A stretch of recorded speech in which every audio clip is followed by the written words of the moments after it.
Welcome to special focus with మీ చక్రవర్తి. మొక్కులు చెల్లించుకునేందుకు అమ్మవారి ఆలయానికి వచ్చిన వారిని వెకిలి చేష్టలతో వేధించారు. తమ మానాన తాము వెళుతుంటే ఆకలిగొన్న మృగాళ్ల వెంటాడారా మృగాళ్లు. వారు మౌనంగా సర్దుకుపోయే కొద్దీ మరింత రెచ్చిపోయారు. రాక్షసుల్లా మారిపోయారు. పట్టపగలు నడి రోడ్డుపై కారుతో గుద్దేసి 2 పిల్లల తల్లిని నిర్దాక్షిణ్యంగా చంపేశారా కర్కోటకులు. అంతా అనుకున్నట్లు అది యాక్సిడెంట్ కాదు. జనారణ్యంలో మదమెక్కిన మృగాల రాక్షస కాండ. విశాఖ జిల్లాలో సంచలనం సృష్టిస్తోంది లావణ్య మారణోదంతం.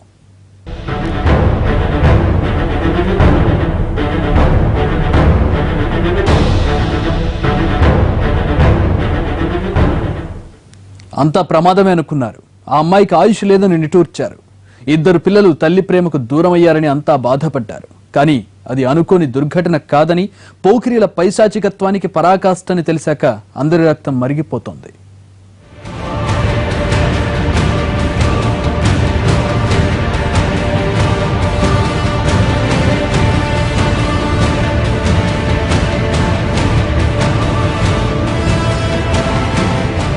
రెండు రోజుల క్రితం ఆదివారం సాయంత్రం 4:30 విశాఖ జిల్లా పరవాడ సమీపంలోని సాలాపువాని పాలెం వద్ద రోడ్డు ప్రమాదం.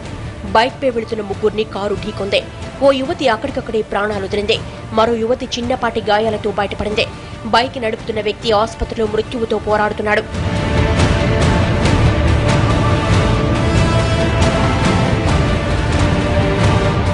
నలభై 8 గంటల పాటు అంతా అది ప్రమాదమని అనుకున్నారు. కానీ ఆ యాక్సిడెంట్ వెనుక అసలు కథ ఇప్పుడు బయటకు వచ్చింది. ఇంత ఘోరమా అంటూ బంధుమిత్రుల గుండెలు రగిలిపోతున్నాయి. పట్టపగ్గాలేని పోకిరీల రాక్షసత్వం 2 పిల్లల తల్లి ప్రాణం తీసిందనే ఘోరమైన నిజాన్ని జీర్ణించుకోలేకపోతున్నారెవరు. బంధుమిత్రులతో కలిసి ఉన్న మహిళను వేధించడమే కాకుండా పట్టపగలు క్రూర మృగాల్లా వెంటాడి నిండు ప్రాణం తీశారా కిరాతకులు.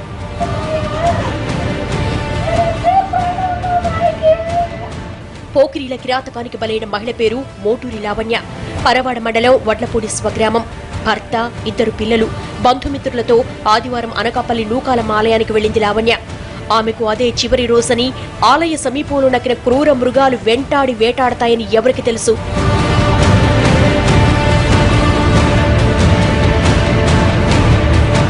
ఆడపడుచు దివ్యతో పాటు ఆలయ పరిసరాల్లో షాపింగ్ చేస్తున్న లావణ్యపై కొందరు పోకిరీల కనుపడిందే. అనకాపల్లికి చెందిన దాడి హేమకుమార్, అతని స్నేహితులు వేధించడం ప్రారంభించారు. వెకిలి చేష్టలతో వారిద్దరిని వెంటాడారు. లావణ్య భర్త మందలింపుతో వారు మరింత రెచ్చిపోయారు. ఆలయానికి వచ్చే మహిళలను వేధించేందుకు ఉదయం నుంచి అక్కడ కాపు కాసిన హేమకుమార్ గ్యాంగ్ మధ్యమధ్యలో చెలరేగిపోయారు. ఇలాంటి పోకిరీలతో మనకెందుకని లావణ్య, ఆమె మరదలు వారి నుంచి దూరంగా వెళ్లిపోయారు.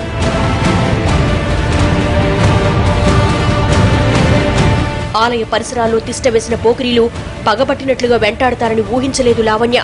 అసలే మగోన్మాదం.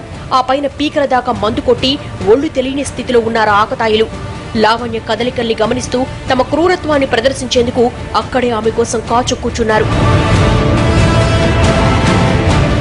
పోలీసు రికార్డుల్లో సాంకేతికంగా ఇప్పటికీ రోడ్డు ప్రమాదంగానే ఉంది ఈ సంఘటన. కానీ ప్రాణాలతో బయటపడ్డ ప్రత్యక్ష సాక్షి చెప్పిన విషయాలతో అసలు నిజాలు బయటకొస్తున్నాయి. ప్రమాదమే అయితే కారును కొండ పక్కన వదిలేసి ఇళ్లకు తాళాలేసి ఎందుకు పరారైనట్లు?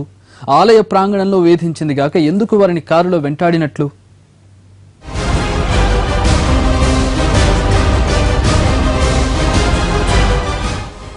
పోలీసులు అధికారికంగా ధృవీకరించడం లేదు గాని లావణ్య ముమ్మాటికి పోకిరీల రాక్షసత్వానికి బలైంది. ఆ రోజు ఆలయ పరిసరాల్లో హేమకుమార్ గ్యాంగ్ ఎలా వేధించింది, తననెలా వెంటాడింది హతురాలి ఆడపడుచు కళ్లకు కట్టినట్లు చెబుతోంది. చాలా వరకు తాగేసి ఉన్నారు. ఫ్రెండ్స్ అందరూ ఉన్నారు. నాకు అంత క్లియర్ గా అంత పర్టికులర్ గా చూడలేదు. ఎవరైనా అంటే నేను అసలు ముందే పట్టించుకున్నమాట. చాలా వరకు చాలా మంది అంటూ ఉంటారు రోడ్డు మీద, వాళ్ళతో మనకి ఎందుకులే లావణ్య అని చెప్పేసి మా వదినికి పద వెళ్ళిపోదాం అని చెప్పేసి మేము ఇంక లోపలికి వెంటనే మా ఫ్యామిలీ అందరూ ఎక్కడ ఉన్నారో అక్కడ మేము ఇంక వచ్చేసాం అన్నమాట. అక్కడికి వచ్చేసి మేము ఇంకా 4:15 అలా అవుతుంది స్టార్ట్ అయిపోయాం. బాగున్నారు, ఎక్కడి నుంచి వచ్చారు, ఏ ఊరు నుంచి వచ్చారు అని అంటుంటే జస్ట్ ఎవరు అమ్మాయిలు అన్నాక ఎవరైనా టీస్ చేస్తారు. సో అందుకే మేము అంత పట్టించుకోలేదే, అంటూ ఉండండి అని చెప్పి మీకు పట్టించుకోలేదు. వెనక్కి కూడా మాకు ఇంకెవరు వస్తున్నారో మేము చూసుకోలేదు.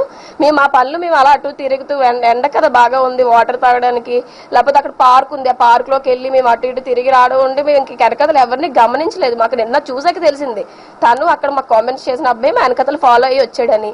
నాకు నిన్నటి వరకు కూడా తెలీదు. నిన్న మాకు ఇక్కడ ఫోటో చూపిస్తే అర్థమైంది అలా వచ్చి ఇలా చేశారు, ఇలా చెందిరని. కాకపోతే సిరసపల్లి దగ్గర నుంచి కారులో మాత్రం వెనకాతలే వచ్చారు, మా వెనకాతలే కావాలని వచ్చారు. సిరసపల్లి దగ్గర నుంచి మేము స్లో అయ్యాము, తీరమ్మ స్లో అయినప్పటికీ వచ్చి వెంటనే గుద్దేశారు. ఆ రోజు లావణ్య భర్త అప్పలరాజు, ఆడపడుచు దివ్య మరికొందరు బంధువులతో నూకాంబిక ఆలయానికి వెళ్లింది. షాపింగ్ చేస్తున్న లావణ్య దివ్యలపై పోకిరీలా కనుపడింది. అదే సమయంలో స్టీల్ ప్లాంట్ లో పనిచేస్తున్న మామగారి నుంచి ఫోన్ రావడంతో పిల్లలిద్దరినీ భర్తతో పాటు ఇంటికి పంపించింది లావణ్య. అప్పటికింకా అమ్మవారి దర్శనం కాలేదు. ఎండ ఎక్కువగా ఉండడంతో పిల్లల్ని భర్తతో పంపించింది. ఆడపడుచు ఇతర బంధువులతో కలిసి తిరిగి వెళ్లాలనుకుంది లావణ్య.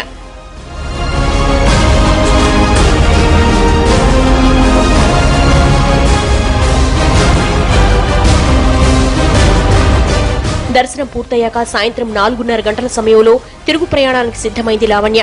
ఆలయానికి వచ్చినప్పటి నుంచి లావణ్యని, ఆమె ఆడపడుచును వేధిస్తున్న పోకిరీలు అక్కడే కాపుగాశారు. సోదరుడి మోటార్ సైకిల్ పై ఆడపడుచు దివ్యతో అక్కడి నుంచి బయలుదేరిన లావణ్యను కారులో వెంబడించారా పోకిరీలు. వేగంగా వస్తూ అప్పుడప్పుడు వెనక్కు తగ్గుతూ బైక్ ను అనుసరించారు. చాలా వాహనాలు రోడ్డు వెంట వెళుతూ ఉండడంతో లావణ్య, దివ్య పట్టించుకోలేదు. కానీ మృత్యువు వారి వెనకే శరవేగంగా దూసుకొచ్చింది.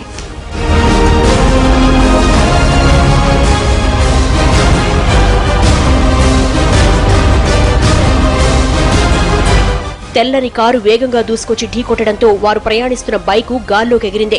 వెనక కూర్చున్న లావణ్య కారు బాయ్నెట్ పై పడిపోయింది. దివ్య కారు ఎడమవైపు పడడంతో స్వల్ప గాయాలతో బయటపడింది. మోటార్ సైకిల్ నడుపుతున్న లావణ్య సోదరుడు మోహన్ అపస్మారక స్థితిలోకి వెళ్లిపోయాడు. లావణ్య కారు బాయ్నెట్ మీద రక్తం ఓడుతూ పడున్నా ఆ కారు ఆగలేదు. క్షణాల్లో వేగంగా అలాగే 200 మీటర్లు దూసుకుపోయింది. ఆ కుదుపులకు రోడ్డు మీద పడి కారు చక్రాల కింద లావణ్య నలిగిపోయింది.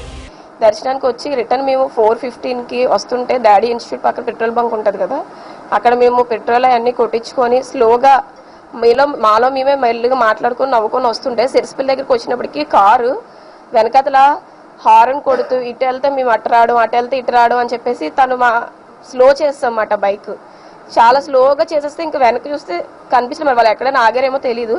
వెంటనే మేము ఇంక ముందుకు ఇలా ఉన్నప్పటికీ వెంటనే వెనకతల నుంచి వచ్చి వితిన్ సెకండ్స్లో వెంటనే కార్ ఇంకా సినిమాలో ఎలా యాక్సిడెంట్ అవుతుందో కావాలని ఎలా చేస్తారో వెనకదలి వచ్చి వెంటనే ఇంక గుద్ది ఒక్క 1 మినిట్ కూడా, ఒక్క సెకండ్ కూడా ఎక్కడ ఆపలేదు. ముగ్గురిని కూడా ఈడ్చుకుని వెళ్ళిపోయారు. మా వదిన కార్ పైనే ఉంది, కారు పైనే తిరుగుతుంది అటు ఇటు. అయినా సరే అతను ఆపలేదు, ఒక్క సెకండ్ కూడా కారు ఆపలేదు. ముందుకి ఎక్కడికో తీసుకెళ్లిపోయి ఈడ్చుకొని వెళ్ళిపోయి అక్కడ తను చచ్చిపోయాక తన కారు బ్రేక్ వేసి తన కింద పడిపోయాక తను వెళ్ళిపోయాడు. హఠాత్తుగా చూసిన వారికి అదో అనుకోని ప్రమాదమే. రోడ్డు మీద రక్తపు మడుగులో లావణ్య అచేతనంగా పడుంటే దివ్య నిస్సహాయంగా చూస్తుంటే ఆగకుండా దూసుకుపోయిందా కారు. రోడ్డెంట వెళుతున్న వారు ఆగి చూసేసరికే లావణ్య ప్రాణాలు గాల్లో కలిసిపోయాయి. గాయాల పాలైన ఇద్దరు ఆసుపత్రిలో చేరారు. దుర్ఘటన జరిగిన ప్రాంతంలోనే లావణ్య బంధువులు ఉండడంతో వెంటనే సంఘటనా స్థలానికి చేరుకున్నారు. పోలీసులకు సమాచారం ఇచ్చి బృందాలుగా విడిపోయి ఆ కారును వెతకటం మొదలుపెట్టారు. చివరికి ఆ కారు పరవాడ సమీపంలోని కొండ పక్కన కనిపించింది. అద్దం బద్దలై కారు టైరు పగిలిపోయి ప్రమాద తీవ్రతకు మూగ సాక్షిలా ఓ మూలన దాగుంది.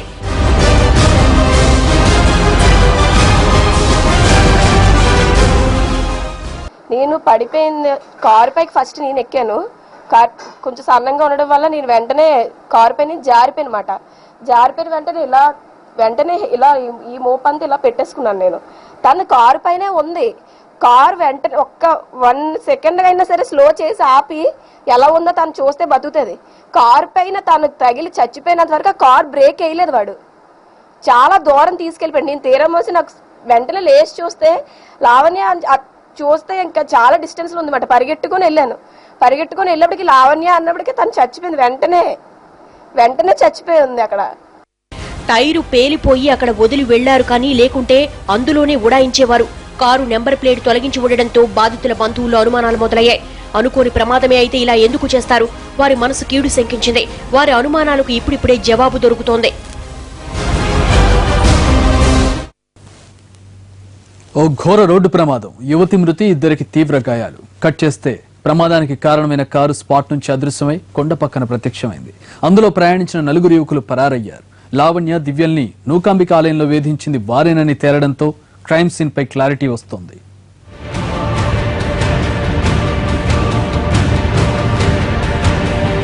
జనం కేకలు వేస్తున్న ఆగలేదా కారు. వచ్చిన పని పూర్తయినట్లు వేగంగా దూసుకుపోయింది. లావణ్య బంధువులు దాని ఆచూకీ కనిపెట్టేసరికి అందులోని యువకుల అడ్రస్ లేదు.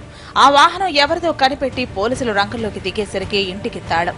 4 ఆర్ల నెంబరున్న ఆ వెర్నా కారు తాడి హేమకుమార్ది.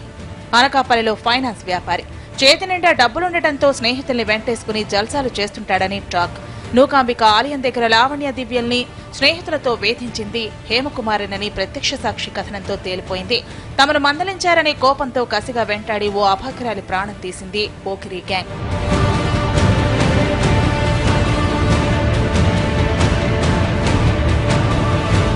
హారన్ కొడుతూ ఇటు వెళ్తే మేము అటు రావడం, అటు వెళ్తే ఇటు రావడం అని చెప్పేసి తను స్లో చేస్తామన్నమాట. బైక్ చాలా స్లోగా చేసేస్తే ఇంక వెనక్కి చూస్తే కనిపించలేదు. మరి వాళ్ళు ఎక్కడైనా ఆగారేమో తెలీదు. వెంటనే మేము ఇంక ముందుకు ఇలా ఉన్నప్పటికీ వెంటనే వెనకతల నుంచి వచ్చి విత్ ఇన్ సెకండ్స్లో వెంటనే కార్ ఇంకా సినిమాలో ఎలా యాక్సిడెంట్ అవుతుందో కావాలని ఎలా చేస్తారో వెనకతల నుంచి వచ్చి వెంటనే ఇంక గుద్ది ఒక్క 1 మినిట్ కూడా, ఒక్క సెకండ్ కూడా ఎక్కడ ఆపలేదు ముగ్గురిని కూడా. దుర్ఘటన జరిగిన కారు ఆపకపోవడంతో వెంటనే దాని నెంబర్ను పోలీసులకు ఇచ్చారు స్థానికులు. ఇన్ఫర్మేషన్ రావడంతో ఆ కారు కోసం నేషనల్ హైవేపై కాపు కాశారు స్టీల్ ప్లాంట్ పోలీసులు. యాక్సిడెంట్ తర్వాత పోలీసుల నుంచి తప్పించుకోవడానికి రూట్ మార్చిన నిందితులు పరవాడకొండలో తమ తెల్ల కారును వదిలి పరారయ్యారు. నెంబర్ ప్లేట్లు తొలగించి ఉండటంతో సాక్ష్యాధారాలు లేకుండా చేసేందుకు నిందితులు ప్రయత్నించినట్లు అర్థమవుతోంది. మొదట్లో పోలీసులు కూడా దీన్ని యాక్సిడెంట్ అనే అనుకున్నారు. అలాగే కేసు నమోదు చేసుకున్నారు. కానీ దివ్య వెల్లడించిన వివరాలతో ఇది పక్కా ప్లాన్తో చేసిన హత్య అంటున్నారు మృతురాలి బంధువులు. నిందితుల్ని కఠినంగా శిక్షించాలని కోరుతున్నారు. పక్కా వాడు తాగేసి 4 ఫ్రెండ్స్ పట్టుకొని కారులో వచ్చి మటుకి అరేంజ్మెంట్ చేస్తూ మటుకి 4 సార్లు 5 సార్లు మటుకి కొద్దిగా క్రాస్ చేయడం, లీడ్ ఆపుతుంటే మటుకు మళ్ళీ ముందుకు వెళ్ళడం, వెనక రావడం ఇవన్నీ జరిగాయట. అది ఎంతవరకు నిజమో నాకు కూడా తెలియని విషయం ఇది, ఎందుకంటే నేను చూడలేదు కాబట్టి. ఇవన్నీ మరి గమనించి ప్రతి ఒక్కరు కూడా మనకి గమనించి మాకు వాడికి మా ఫ్యామిలీకి న్యాయం చేస్తారని మీకు కోరుకుంటారు. ఇద్దరు ఇప్పుడు అనాథగా ఉన్నారు. స్పాట్లో చనిపోయిన తర్వాత అతను మా ద్వారా ఎంక్వైరీ చేస్తే ఒక కారు ఒక దగ్గర పెట్టేసి 2 నెంబర్ ప్లేట్లు తీసేసి కార్లు అందులో పెట్టేసి పరారైపోయారు. 22వ తారీఖు సాయంత్రం 4:40 ఈ పరవాడ పోలీస్ స్టేషన్ లిమిట్స్లో సాలపానిపాలెం దగ్గర ఒక ముగ్గురు 2 వీలర్స్ మీద వెళ్తున్న వాళ్ళని కారుతో AP31 BN 4 ఆర్ల కారు గుద్దడం వల్ల ఒక లేడీ చనిపోయింది. దాని మీద మేము అప్పుడు ఇచ్చిన రిపోర్ట్ మీద 304A 338 కేసు రిజిస్టర్ చేసాము. తర్వాత అమ్మాయిని అనకాపల్లి నుండి వస్తూ ఏడిపించారనే వాళ్ళ రిలేటివ్స్ అంటారు. దాని మీద దర్యాప్తు చేస్తున్నాము. ఏమైనా అది కానీ ఉన్నట్లయితే కేసు 302 కింద ఆల్టర్ చేసి లా అండ్ ఆర్డర్కి ట్రాన్స్ఫర్ చేస్తాం. భర్త, 2 పిల్లలు, చీకు చింత లేని కుటుంబం శోక సముద్రంలో మునిగిపోయింది. 2 పిల్లలు తల్లిలేని వారయ్యారు. అమ్మవారి దర్శనానికి వెళ్లిన లావణ్య నిర్జీవంగా ఇంటికి చేరటంతో ఆత్మీయులు గుండెల పగిలేలా రోధిస్తున్నారు. ఏం జరిగిందో తెలియక పసికూరలు బిక్కమొహాలతో చూస్తుంటే అందరి కళ్లు చెమరుస్తున్నాయి. మొన్నటిదాకా యాక్సిడెంట్ గానే ఈ కేసును డీల్ చేస్తున్న పోలీసులు బంధువుల ఆరోపణలతో వాస్తవాల్ని తేల్చే ప్రయత్నంలో పడ్డారు. బంధువులు చెబుతున్న దానికి పోలీసుల ఇన్వెస్టిగేషన్ తోడైతే ఈవ్ టీజింగ్ మర్డర్ వ్యవహారం సంచలనం కాబోతోంది.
ఏ పాపం ఎరుగని 2 పసికందుల తల్లి చావుకు కారకులైన వారిని కఠినంగా శిక్షించాలని కోరుతున్నారంతా.